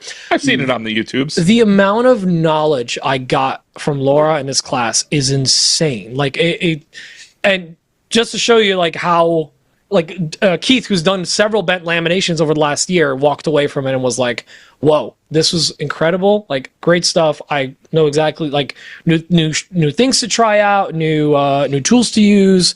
It genuinely was an incredible class. Also, Austin runs a dope school. That is a really, really, really nice setup. If you guys are in the Austin area, or if you want to come out for a class, they do a bunch of these like bigger week-long classes all year I hear round. they're going to do a festival in September. Yeah, well, and I'm getting to that. But definitely, honestly, like worth every penny to go travel there, do the class, all that stuff. It was just amazing. And they had some teachers come in that teach there regularly to help out with the class. I learned a bunch of new jigs. I took more photos and videos. See all the dances he knows now. I took more photos and videos in that week than I have the last like 3 months. It's crazy. It's just so much to unpack. So Hashtag content fun. Creator. Yeah, exactly. What I ended up making is I was the only person actually doing a free-form bend. So I had a 10-layer lamination of 1/24 of an inch, because Americans hate themselves, poplar veneer. And essentially we bent it into, imagine a breast cancer awareness ribbon. But where the center is the point where it meets its where the table would be, and the ribbon loop is one leg, and then the other two, the bottom parts of the ribbon, are the other leg. So you kind of bend in an arch. It came out freaking incredible, and what really tied it all together, we ended up doing one more bent lamination of a full circle. And first of all, crazy strong, like surprisingly strong. I didn't think that it would be like there'd be no flex in that thing, but I ended up notching it out to exactly match the curves of the leg. And when it went on top, it had this like really nice look to it where you could just pop a glass top on it, and it would be a really cool, awesome little side table. Granted, this was a kind of a prototype, so just like a proof of concept, and I definitely want to remake this thing with some nice wood. And but I did look into like, Are hey, you saying maybe poplar ain't nice? it's Why are you anti-poplar? because it's softwood, it's a little light. And No, it's a hardwood. Look Is up. it? I guess it is. Yeah, but Technically, it's a hardwood. But here's the problem. I looked up shipping, and even though as light as it was about $200, and that's with pirate ship, with all the discounts and stuff, because of the size. It was 40 by 32. It probably would have been cheaper to do like a freight thing, but it's one of those things I would bring it back here and it would just hang off the ceiling or something. I would like never actually build anything with it. So we'll bring it back, and or we'll build it again. I mean, I'm not gonna bring it back. And I went with Keith Johnson and Mary Sai from Kodamari Designs. Sorry, Mary. That Mary. And it was dope. It was a lot of fun. Had a good time. We didn't get sick of each other, which was crazy. Like, somehow we didn't want to kill each other, or she didn't want to kill us. That you know of. Yeah. And then I came back on Monday, and Tuesday Dan showed up with his family. Yay! Yeah, so I went from traveling to hosting, and it's been. So you got Went to from rest. hanging out with cool people, and now he gets me. Nah, that's fine. We're having a great time. And we you're had some still good- not sick of each other. Yeah, we're not. I wouldn't say that. Relax there, Joseph. Yeah, I will say the Dunlaps like to chill, which is great, because sometimes, like every time I see Dan, it's an event, and we have to do something. We have to work. We have to run around. We have to drive around. We've just been chilling, and it's been actually really, really nice.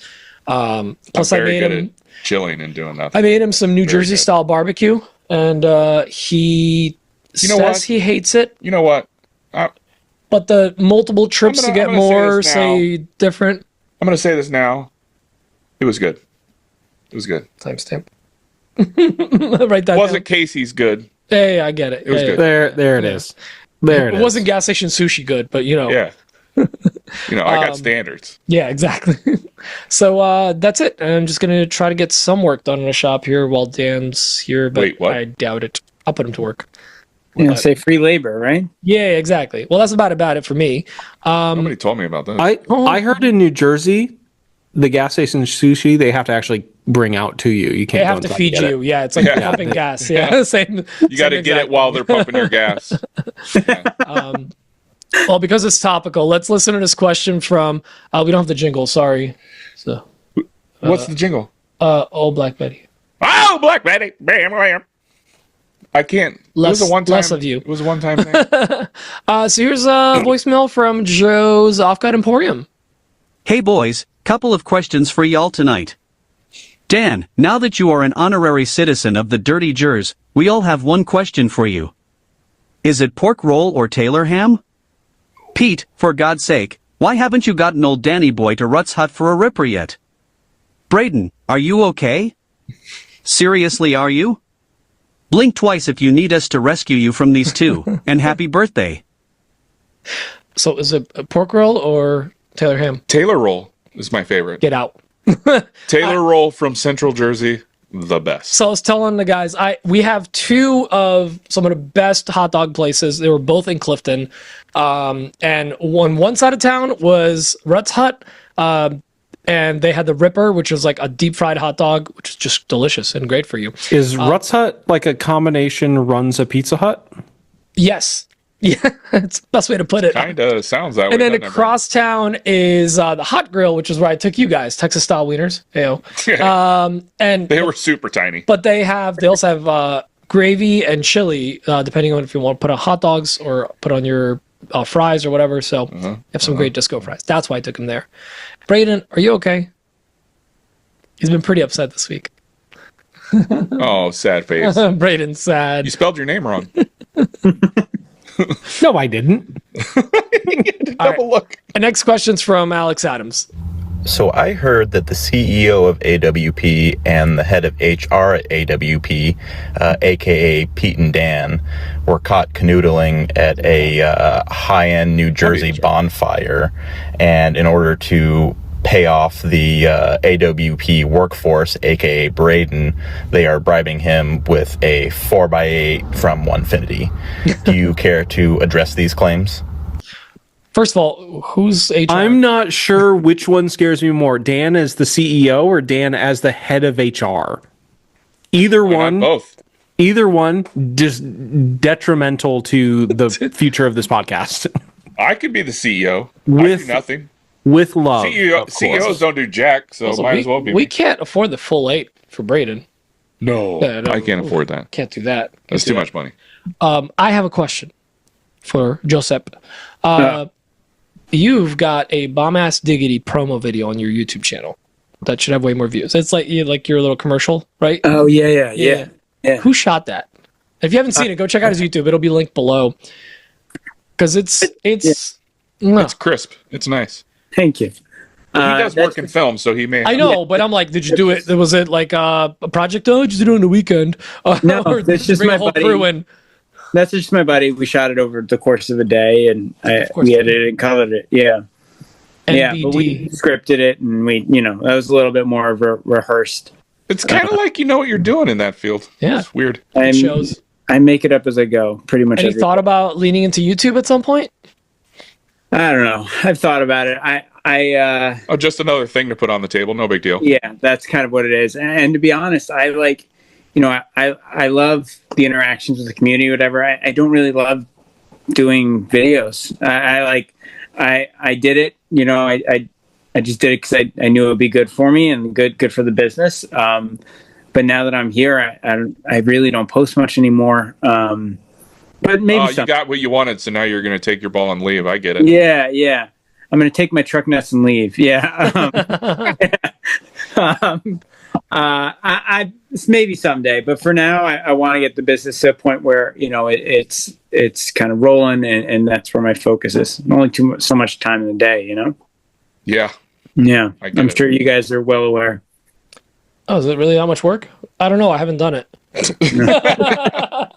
I've seen you routing and sanding 5,000 ice picks. So I love repetitive stuff. I don't.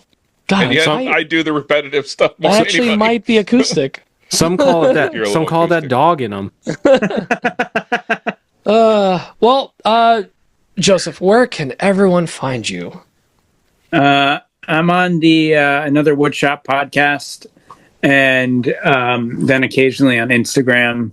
I have a YouTube. I don't tend to, but yeah, mostly Instagram is kind of my thing. And then check out my website, and I'm happy to talk if anybody's interested and wants to know about it. I've spent a lot of time reading up on it, and I've used it as best as I can. But I really like one of the things that kind of was new to me when I started getting into this. I'm pretty new to it, obviously, like a lot of COVID woodworkers, but it's like interacting with people and sharing the stuff I've learned. And I've been given a lot of great advice from people in the community.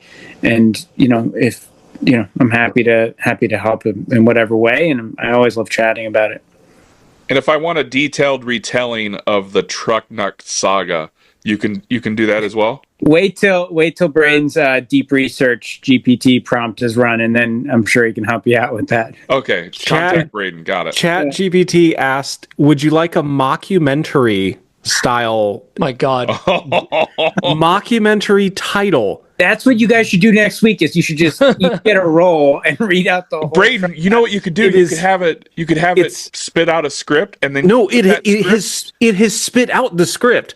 and then format, put that script into like VO3 or something. The Limited Morgan Freeman read it. series, limited series, 5 episodes. Genre: true crime parody, American docudrama. goodness. Tone: Tiger King meets The Office meets King of the Hill. Mockumentary title: Dangling Justice: The Ballad of the Truck Nuts Feud. Joe, Five I episodes? love AI. You don't make 5 episodes is so cheap.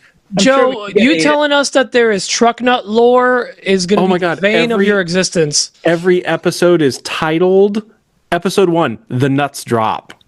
Oh no. These are all show titles, by the way. Yeah, Oh my God. Oh, ooh, a lot more of character these profiles. from. Yeah, I love the weird stories. So That's the highlight of my year so far. Character profile: State Senator Leroy Myers. Role: tries to ban them. Notes: quote, "I never thought I'd have to say testicles in a legal setting." Oh my God. Anyway, All right. Well, guys, thanks for joining us. This is a fun one. Joseph, Joe, J-Man, thank you. Jay, Can we call you JoJo? yeah, JoJo. sure. My mother calls me Actually, JoJo. JJ, yeah, because Jenkins. Yeah. That's JJ. good. JJ. JJ. Dude, thank you so much for joining us. This is all really insightful stuff. I encourage everyone to go check out his website for some really, really good inspiration for what you guys should all be doing on your Shopify sites, your blogs. I feel One like more you're time. talking directly to me. Yeah, I will no. be booking Yeah, office dude, hours. One more Please, time. feel Where's the who's the resource that you're using for SEO? It's called Ranked.ai. Ranked.ai.com. Or Ranked.ai, no.com. Sorry. Yeah, cool. Yeah. All right. Yeah. Awesome. Yeah, I should definitely highly check that recommend out. Those guys. Yeah. Get and some inspo. yeah, please steal from me. There's enough room for everybody, Exactly. yeah, please do. I also want to say thanks for joining us, Joe. If you want to help out the show, you can go check out our Patreon over at patreon.com/anotherwoodshop podcast, or simply go to iloveawp.com. Ooh, nice. And if you join as a patron, what will that get you, Braden? It'll get you entered to win prizes and giveaways. Also, donate to St. Jude's or donate to Pat Lapp's legal and or fist fight fund. Oh, fist fight fund. I like that. Can we donate fists to the Fist Fight Fund? Absolutely, Yes. but you have to figure out what the conversion rate of U.S. fists to Canadian fists. I've got a spare octagon in the backyard. You guys want it? 2.13, I think. Bring your fists to Maker Camp in October. They will be bumped or thrown. Catch these hands. Catch these nuts. Pete, who else do we want to thank? Hey, that's We called wanna- a callback, ladies and gentlemen. Yeah, we want to thank our sponsors, WTB Woodworking and Onefinity, and our patrons, and Dan for driving here. And Oh yeah, you want to thank me? yeah, why not? And I think Dan's doctor for former keeping him sponsors going after- this long. God bless that doctor. He's got magic hands. Yep. Well, guys, next week it's just us girls. We're just going to be catching up on what we're doing. Dan's going to be back in the shop. We're going to be. I don't know. I might stay here for a while. I liked it. Dan's going to be back in the shop. We'll see you all next week. Love y'all. Bye, bye, bye, bye, bye. Bye. Bye. Bye. Bye. Bye. Bye. Bye. Bye. Love you a long time.